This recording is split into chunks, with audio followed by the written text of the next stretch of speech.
Political news, sports news, crime news કે તમારા રાજ્યના સમાચાર, હવે દરેક ખબર પર રહેશે અમારી નજર. ગુજરાતનો સર્વશ્રેષ્ઠ ન્યૂઝ ચેનલ.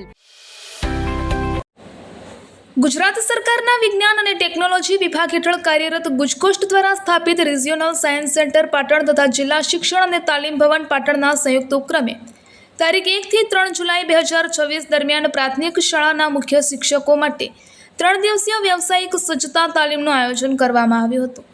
આ તાલીમમાં પાટણ જિલ્લાના 9 તાલુકાઓમાંથી કુલ 821 પ્રાથમિક મુખ્ય શિક્ષકોએ ઉત્સાહપૂર્વક ભાગ લીધો હતો.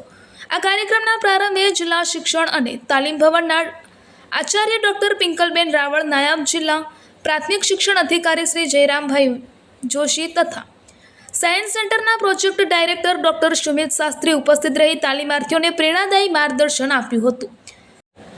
આ તાલીમનો મુખ્ય હેતુ મુખ્ય શિક્ષકોને વર્તમાન શિક્ષણ પ્રવાહો, નવીન શૈક્ષણિક અભિગમો અને શાળાકીય અમલીકરણ માટે સજ્જ કરવાનો હતો.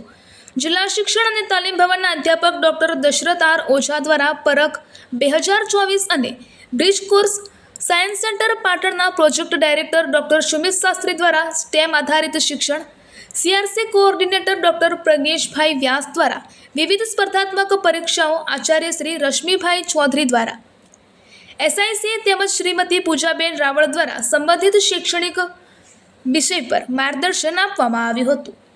3 દિવસ દરમિયાન શિક્ષકોને માત્ર સિદ્ધાંત જ નહીં પરંતુ એસટીઈએમ આધારિત પ્રવૃત્તિઓ, નવીન શિક્ષણ પદ્ધતિઓ, વિદ્યાર્થીઓમાં વૈજ્ઞાનિક અભિગમ વિકસાવવાના ઉપાયો તથા ગુણવત્તાયુક્ત શિક્ષણ માટેના વ્યવહારુ અભિગમ અંગે પણ વિસ્તૃત સમજણ આપવામાં આવી હતી. સાયન્સ સેન્ટરના પ્રોજેક્ટ ડાયરેક્ટર ડૉક્ટર સુમિત શાસ્ત્રીએ જણાવ્યું હતું કે આ તાલીમ શિક્ષકોને આધુનિક શિક્ષણ પદ્ધતિઓથી સજ્જ બનાવવાની સાથે વિદ્યાર્થીઓમાં વૈજ્ઞાનિક વિચારસરણી, સર્જનાત્મકતા અને સમસ્યા ઉકેલવાની ક્ષમતા વિકસાવવામાં મહત્વપૂર્ણ યોગદાન આપશે. રિપોર્ટર કમલેશ પટેલ, પાટણ.